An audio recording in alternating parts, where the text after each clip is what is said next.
Ang mabuting balita ng Panginoon ayon kay San Lucas. Noong panahong iyon, tumingin si Jesus sa mga alagad, at kanyang sinabi, "Mapalad kayong mga dukha, sapagkat ang Diyos ang maghahari sa inyo. Mapalad kayong mga nagugutom ngayon, sapagkat kayo'y bubusigin. Mapalad kayong mga tumatangis ngayon, sapagkat kayo'y mag-agalak. Mapalad kayo kung dahil sa anak ng tao kayo'y kinapopootan, ipinagtatabuyan at inaalimuran ng mga tao, at pati ang inyong pangalan ay kinasusuklaman.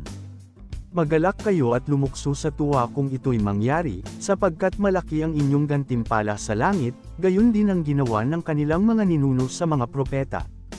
Ngunit sa aba ninyong mayayaman ngayon, sapagkat nagtamasa na kayo ng kaginhawahan.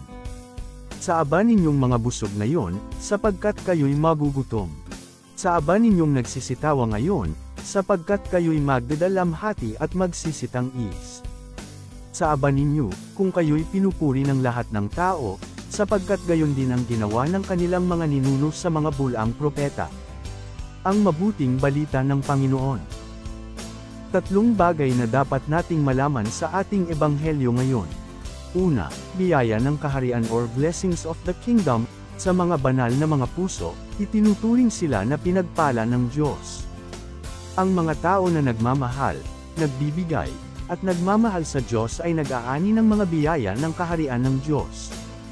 Ikalawa, kapahamakan ng kasamaan or woes of wickedness. Ang mga taong ma-pride, sakim, at mapanglait ay itinuturing mga aba ng mundo. Ang kanilang mga gawa ay nagdudulot ng kapahamakan. Ikatlo, pananampalataya at pagsunod. Ang ebanghelyo ay nagtuturo sa atin na mahalaga ang ating pananampalataya at pagsunod sa mga aral ni Jesus. Sa pamamagitan ng tapat na paglalakbay sa landas ni Jesus, tayo ay nagiging karapat-dapat sa mga biyaya ng kaharian ng Diyos. Pinagpalang araw sa inyong lahat.